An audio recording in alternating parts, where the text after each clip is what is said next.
साल 2004 में अमरावती में जॉब करता था, लेकिन कोई भी ऐसा त्योहार नहीं रहा कि मैं गांव में नहीं जाता था। ऐसे ही मैं होली के त्योहार के लिए गांव गया हुआ था। रंग पंचमी की दिन सुबह उठा और मुंह हाथ धोकर दोस्तों के साथ खेत में पीने और रंग खेलने चले गया। पीने के बाद धीरे धीरे नशा बढ़ने लगा और बातों बातों में दोस्तों ने खेलने के किस्से सुनाने चालू किए, जिससे मेरा पप्पू खड़ा होने लगा और मेरे दिमाग में चाची के साथ खेलने की इच्छा हुई और वहां से उठकर मैं वापस घर आ गया। मैं चाची के यहाँ गया और चाची को किस करने लगा तो उसने बोला अभी नहीं, घर पर सब लोग हैं, रात को जितनी मर्जी उतना कर लेना। और मुझे उसने बाहर जाने के लिए बोला। मैं बाहर तो निकल गया, लेकिन मेरा पप्पू अभी भी तना हुआ था। बार बार मुझे खेलने की इच्छा हो रही थी। मैं चुपचाप ऐसे ही बैठा हुआ था कि मेरे दिमाग में भाभीयों को रंग लगाने की बात आ गई और मैं उठकर एक एक करके सबको रंग लगाने निकला। अभी तक मेरा पप्पू वैसे ही तरस रहा था। मैंने सोचा कि रंग लगाने के बहाने से भाभीयों को छूने का मौका तो मिल ही जाएगा, और मैंने एक एक के घर में जाकर रंग लगाना चालू किया। उस समय हर किसी के घर में कोई न कोई मौजूद था, जैसे किसी का पति तो किसी के सास ससुर, और ये देख के मेरा दिमाग और ज्यादा खराब हो रहा था, क्योंकि मेरे पप्पू को ठंडक नहीं मिल रही थी। अब मैं अपने चचेरे भाई के यहाँ जा रहा था। उसकी अभी 3 महीने पहले शादी हुई थी। उसकी बीवी यानी मेरी भाभी का नाम अरुणा था। वो दिखने में थोड़ी सांवली थी, मगर देखा तो किसी का भी पप्पू खड़ा हो जाए। क्या मस्त थी भाभी, उसके जामुन तो दीवाना कर देते थे। वैसे ही जब से उनकी शादी हुई थी, तब से ही मैं खेलने के लिए बेताब था। उनके घर में उन दोनों के सिवाय कोई नहीं रहता था, क्योंकि मेरे भाई के माता पिता का देहांत हो चुका था। मैं अभी भी नशे में था, लेकिन होश में था, और यही सोचकर उसके घर जा रहा था। आज मेरा भाई घर में न हो। मैं उनके घर का दरवाजे पर पहुंचा और सीधा अंदर चले गया। तब भाभी खाना बना रही थी। वो मुझे देखते ही समझ गई कि मैं उनको रंग लगाने के लिए आया हूँ। भाभी बोली, अरे देवर जी, आप कब आए अमरावती से? मैं बोला, कल शाम को आया भाभी, अभी मैं आपको रंग लगाने आया हूँ।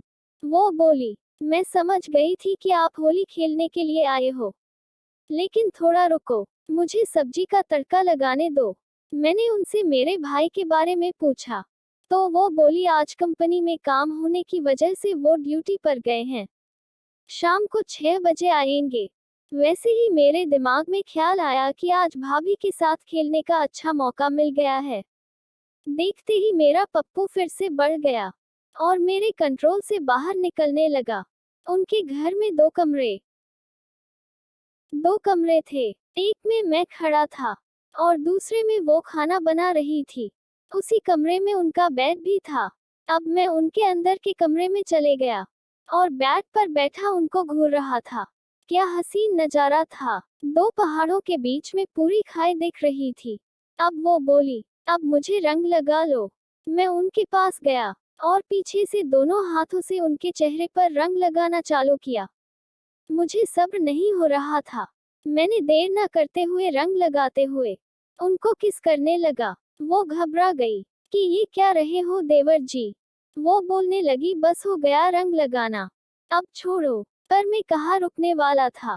मैंने किस करते हुए एक हाथ उनकी चिड़िया में कर दिया और किस करता रहा। अब मुझे पूरा यकीन हो गया था कि अब भाभी गर्म हो गई है। वो बोली, जो भी करना है बाद में करना, पहले दरवाजा बंद करो। अब मैं उनकी चिड़िया को और वो मेरे पप्पू को किस करने लगे। अब दोनों को बहुत मजा आ रहा था।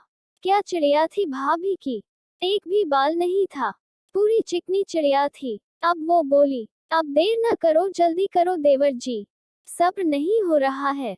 मैंने देर न करते हुए अपना पप्पू उनके मुंह से निकाला और चिड़िया पर रख दिया और एक जोरदार धक्का दिया, तो आधा पप्पू अंदर गया।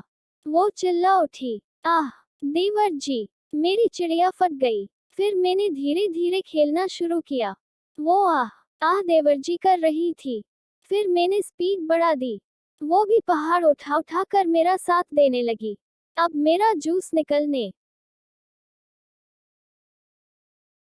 वाला था। मैंने पूछा, कहाँ निकालूं? वो बोली, मुझे पीना है रस, मैं प्यासी हूँ। मैंने जोरदार तेज धक्के मारे और रस उनके मुंह पर गिरा दिया। वो पूरा रस पी गई।